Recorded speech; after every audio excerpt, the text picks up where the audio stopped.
Hello aspirants, welcome to the daily current affairs by civic centre IAS. ఈ వీడియోలో state పిఎస్సీలకు సంబంధించిన ముఖ్యమైన current affairs అంశాల గురించి తెలుసుకోబోతున్నాం. ఇందులో మొదటి ఆర్టికల్ని కనుక చూసుకున్నట్లయితే, ఢిల్లీ ఎన్సీఆర్ శీతాకాలంలో సాధారణంగా ప్రతికూల వాయు నాణ్యత పరిస్థితిని ఎదుర్కోవడానికి చర్యలను మరింత బలోపేతం చేయడానికి సిఏక్యూఎం జీఆర్పీ షెడ్యూల్ను సవరించడం జరిగింది. అయితే ఢిల్లీ ఎన్సీఆర్లో శీతాకాలంలో సాధారణంగా ప్రతికూల వాయు నాణ్యత పరిస్థితిని ఎదుర్కోవడానికి చర్యలను బలోపేతం చేసే చర్యలను commission for air quality management in NCR మరియు పరిసర ప్రాంతాలు మొత్తం ఎన్సీఆర్ కోసం గ్రేడెడ్ రెస్పాన్స్ యాక్షన్ ప్లాన్ను సవరించడం జరిగింది. ఇప్పుడు సిఏక్యూఎం గురించి తెలుసుకుందాం.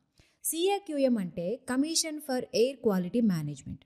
ఇది జాతీయ రాజధాని ప్రాంతం మరియు పరిసర ప్రాంతాలలో వాయు కాలుష్య సమస్యలను పరిష్కరించడానికి మరియు గాలి నాణ్యతను మెరుగుపరచడానికి భారత ప్రభుత్వం చేత స్థాపించబడ్డమైన చట్టబద్ధమైన సంస్థ.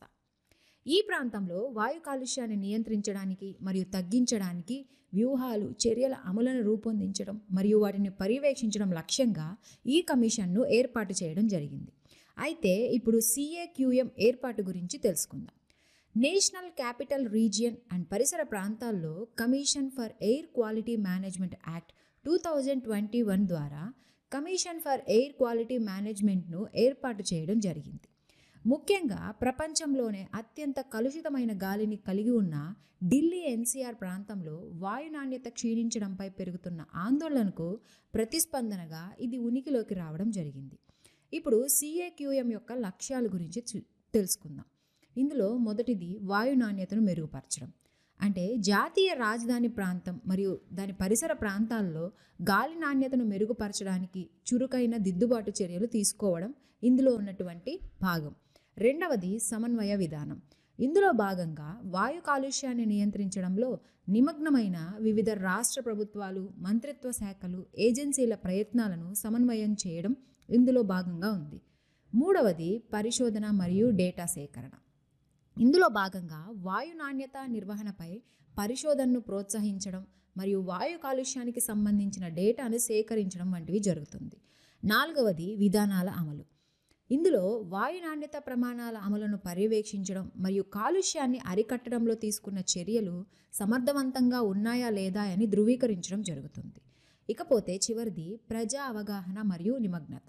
ఇందులో భాగంగా స్వచ్ఛమైన గాలి యొక్క ప్రాముఖ్యతని, అదేవిధంగా కాలుష్యాన్ని తగ్గించడానికి వారు అవలంబించగల చర్యల గురించి పౌరుల్లో అవగాహన పెంచడం అనేది ఇందులో భాగంగా జరుగుతుంది. ఇకపోతే దీనికి ఉన్నటువంటి అధికారాలు గనక చూసుకున్నట్లయితే, కేంద్ర కాలుష్య నియంత్రణ మండలి, రాష్ట్ర కాలుష్య నియంత్రణ మండలి వంటి ఇతర సంస్థలపై సిఏక్యూఎంకు అధికారాలు అనేవి మనకి కనిపిస్తాయి. ఇప్పుడు గ్రేడెడ్ రెస్పాన్స్ యాక్షన్ ప్లాన్ గురించి తెలుసుకుందాం. ఢిల్లీ ఎన్సీఆర్ ప్రాంతంలో గాలి నాణ్యత ఒక నిర్దిష్ట పరిమితికి చేరుకున్న తర్వాత మరింత క్షీణించకుండా నిరోధించడానికి జీఆర్ఏపీ అనేది ఒక అత్యవసర చర్యల సమూహంగా వ్యవహరిస్తుంది. MC Mehta versus union of India 2016 కేసులో సుప్రీంకోర్టు ఇచ్చిన ఆదేశాల మేరకు 2016లో సుప్రీంకోర్టు దీన్ని ఆమోదించి 2017లో నోటిఫై చేయడం జరిగింది. అయితే దీని యొక్క అమలు విధానం కనుక చూసుకున్నట్లయితే 2021 నుంచి జీఆర్ఏపీని సిఏక్యూఎం అమలు చేస్తూ ఉంది. 2020 వరకు సుప్రీంకోర్టు నియమించిన పర్యావరణ కాలుష్య అథారిటీ జీఆర్ఏపీ చర్యలను అమలు చేయాలని రాష్ట్రాలను ఆదేశించడం జరిగింది. దీంతోపాటు 2020లో ఈపీసీఏను రద్దు చేసి దాని స్థానంలో కమిషన్ ఫర్ ఎయిర్ క్వాలిటీ మేనేజ్మెంట్ను నియమించడం జరిగింది. అదేవిధంగా Indian institute of tropical meteorology, భారత వాతావరణ విభాగం గాలి నాణ్యత మరియు వాతావరణ అంచనాలపై సిఏక్యూఎం అనేది ఆధారపడి ఉంటుంది. ఇకపోతే జీఆర్ఏపీ యొక్క దశలు కనుక చూసుకున్నట్లయితే ఇది ముఖ్యంగా 4 దశలుగా కలిగి ఉంది. అందులో మొదటి దశ అనేది ఏక్యూఐ అనేది 201 నుంచి 300 మధ్యగా ఉంటే అది పేలవమైనదిగా, స్టేజ్ 2 వచ్చేసరికి దాని యొక్క ఏక్యూఐ అనేది 301 నుంచి 400 మధ్య ఉంటే అది చాలా పేలవమైనదిగా, స్టేజ్ 3 వచ్చేసరికి 401 నుంచి 450 మధ్య కనుక ఉంటే అది తీవ్రమైనదిగా, అదేవిధంగా స్టేజ్ 4 కనుక చూసుకున్నట్లయితే అది 450 అంతకంటే ఎక్కువ ఉంటే తీవ్రమైనదిగా పరిగణించడం జరుగుతుంది. ఇకపోతే రెండవ ఆర్టికల్ విషయానికి వస్తే 20 లక్షల కోట్లకు ఈవీ మార్కెట్ అనేది రావడం జరిగింది. ఇప్పుడు పిఎం ఈ డ్రైవ్ స్కీమ్ గురించి తెలుసుకుందాం.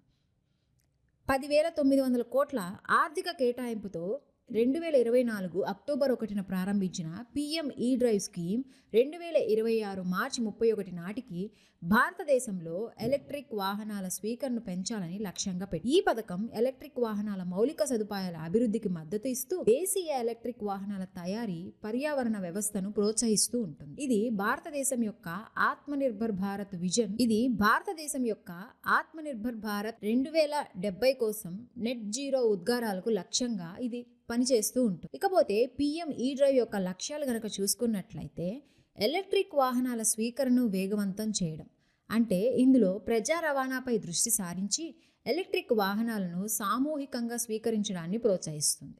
రెండవది ఛార్జింగ్ ఇన్ఫ్రాస్ట్రక్చర్ని నిర్మించడం. దీనిలో భాగంగా దేశవ్యాప్తంగా ఛార్జింగ్ స్టేషన్ల సమగ్ర నెట్వర్క్ను ఏర్పాటు చేస్తూ ఉంటుంది.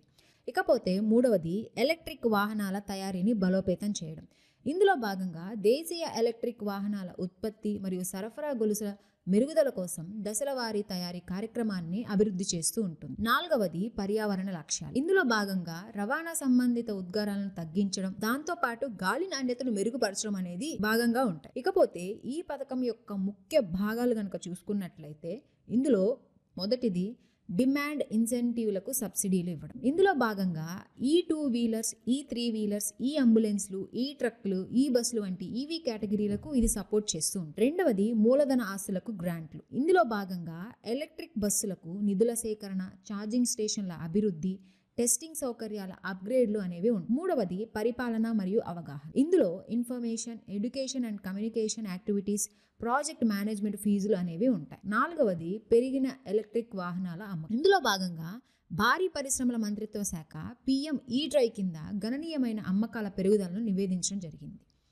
ఎలక్ట్రిక్ ద్విచక్ర వాహనాలు అనేవి 5,71,411 యూనిట్లు గాను 2024-25 సంవత్సరానికి ఈ విధంగానేటువంటివి ఉన్నాయి. అదేవిధంగా ఎలక్ట్రిక్ 3 వీలర్స్ అనేవి ఈ రిక్షాలు, ఈ కార్ట్లకు 1,164 యూనిట్లు గాను, L5 కేటగిరీ E3Wలకు 71,500 యూనిట్లు అనేవి కేటాయించడం జరిగింది. ఇకపోతే అర్హత కలిగిన ఈవీ కేటగిరీలు గనక చూసుకున్నట్లయితే ఇందులో భాగంగా ద్విచక్ర వాహనాలు, త్రిచక్ర వాహనాలు, ఈ అంబులెన్స్లు, ఈ ట్రక్లు, ఈ బస్సులు, మరి దీని యొక్క ఛార్జింగ్ మౌలిక సదుపాయాలు కనుక చూసుకుంటే దీనికి టెస్టింగ్ ఫెసిలిటీస్, అప్గ్రేడెడ్ సౌకర్యాలు ఇది కలిగి ఉంది. ఇకపోతే మూడవ ఆర్టికల్ విషయానికి వస్తే స్వదేశ్ దర్శన్ స్కీమ్. దీని యొక్క లక్ష్యం కనుక చూసుకున్నట్లయితే పర్యాటక సౌకర్యాలను పెంచడం, పర్యాటకుల ఆకర్షణను పెంచడం మరియు పర్యాటకం యొక్క ప్రాముఖ్యత గురించి స్థానిక సమాజాలలో అవగాహన కల్పించడం ద్వారా సాంస్కృతిక మరియు వారసత్వ పర్యాటకాన్ని ప్రోత్సహించడం లక్ష్యంగా ఈ స్కీమ్ను ఏర్పాటు చేయడం జరిగింది. అయితే దీని యొక్క నిధులు అనేవి రాష్ట్ర కేంద్ర పాలిత ప్రాంతాల పరిపాలనలు, కేంద్ర సంస్థలకు ఆర్థిక సహాయాన్ని అందించడం జరుగుతుంది. ఇది సాధించిన విజయాలు కనుక చూసుకున్నట్లయితే కోస్టల్ సర్క్యూట్ 2016-17 సంవత్సరానికి గాను చెన్నై, మామల్లపురం, రామేశ్వరం, మన్పాడు, కన్యాకుమారి అభివృద్ధికి 73.13 కోట్లు మంజూరు కాగా 71.3 కోట్లు అనేవి విడుదల కావడం జరిగింది. దీని తర్వాత స్వదేశ్ దర్శన్ 2.0 గనక చూసుకున్నట్లయితే ఇందులో స్థిరమైన మరియు బాధ్యతాయుతమైన గమ్యస్థాన అభివృద్ధిపై దృష్టి సారించి పునరుద్ధరించిన వర్షన్ అనేది ఇందులో ఉంది. ఇప్పుడు స్వదేశ్ దర్శన్ 2.0 కింద ఛాలెంజ్డ్ బేస్డ్ డెస్టినేషన్ డెవలప్మెంట్ గురించి చూద్దాం. దీని యొక్క లక్ష్యం గనక చూసుకున్నట్లయితే సమగ్ర గమ్యస్థాన అభివృద్ధి ద్వారా పర్యాటక అనుభవాలను పెంపొందించడం. అదేవిధంగా గుర్తించిన ప్రధాన గమ్యస్థానాలు గనక మనం చూసుకున్నట్లయితే తమిళనాడులోని తంజావూరు, రామేశ్వరం ద్వీపంతో సహా సిబిడిడి కింద 42 గమ్యస్థానాలు అనేవి మనకి ఉన్నాయి. అయితే ఇటీవల స్వదేశ్ దర్శన్ 2.0 కింద ఉన్నటువంటి పరిణామాలు గనక చూసుకున్నట్లయితే ఉదాహరణకి తమిళనాడులోని ప్రాజెక్ట్ మామల్లపురం షోర్ టెంపుల్లో అద్భుతమైన అనుభవం అనేది మనం చూడవచ్చు. ఇందులో 2024లో 30.2 కోట్ల నిధులు అనేవి దీనికి మంజూరు కావడం జరిగినవి. అదేవిధంగా దీని యొక్క గుర్తించిన గమ్యస్థానాలు కనుక చూసుకున్నట్లయితే SD 2.0 కింద సుస్థిర పర్యాటక అభివృద్ధి కోసం తమిళనాడులోని మామల్లపురం, నీలగిరి ప్రాంతాలను మనం చూడవచ్చు. ఇకపోతే 4వ ఆర్టికల్ విషయానికి వస్తే ధన్కడ్పై అభిశంసన తీర్మానం అనేది రద్దు కావడం జరిగింది. ఇప్పుడు భారత ఉపరాష్ట్రపతి గురించి తెలుసుకుందాం. భారత ఉపరాష్ట్రపతి తర్వాత దేశంలో 2వ అత్యున్నత రాజ్యాంగ పదవి ఉపరాష్ట్రపతి. అధికారిక ప్రాధాన్య వారెంట్లో ఉపరాష్ట్రపతికి రాష్ట్రపతి తర్వాత స్థానం ఇవ్వడం జరుగుతుంది. అయితే ఉపరాష్ట్రపతి భారత పార్లమెంటు ఎగువ సభ అయిన రాజ్యసభ చైర్మన్గా వ్యవహరిస్తూ ఉంటారు. అయితే వీరి తొలగింపు విషయానికి వస్తే రాజ్యాంగంలోని ఆర్టికల్ 67 ప్రకారం రాజ్యసభలో మెజారిటీ సభ్యులు ఆమోదించిన తీర్మానంతో ఉపరాష్ట్రపతిని పదవి నుంచి తొలగించవచ్చు.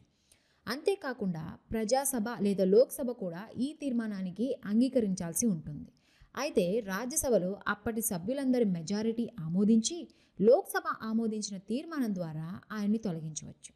అంటే ఈ తీర్మానాన్ని రాజ్యసభలో సమర్థవంతమైన మెజారిటీతో, లోక్సభలో సాధారణ మెజారిటీతోటి ఆమోదించాల్సి ఉంటుంది. అయితే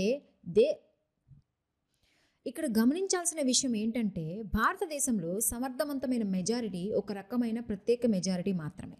ఈ తీర్మానాన్ని లోక్సభలో కాకుండా రాజ్యసభలో మాత్రమే ప్రవేశపెట్టవచ్చు. కానీ కనీసం 14 రోజుల ముందస్తు నోటీస్ ఇస్తే తప్ప అటువంటి తీర్మానాన్ని ప్రవేశపెట్టడానికి వీల్లేదు. ఇకపోతే 5వ ఆర్టికల్ గనక చూసుకున్నట్లయితే జల్ జీవన్ కేటాయింపుల్లో ఆంధ్రప్రదేశ్ వాడుకున్నది 13% మాత్రంగానే నమోదు కావడం జరిగింది. ఇప్పుడు జల్ జీవన్ మిషన్ గురించి తెలుసుకుందాం.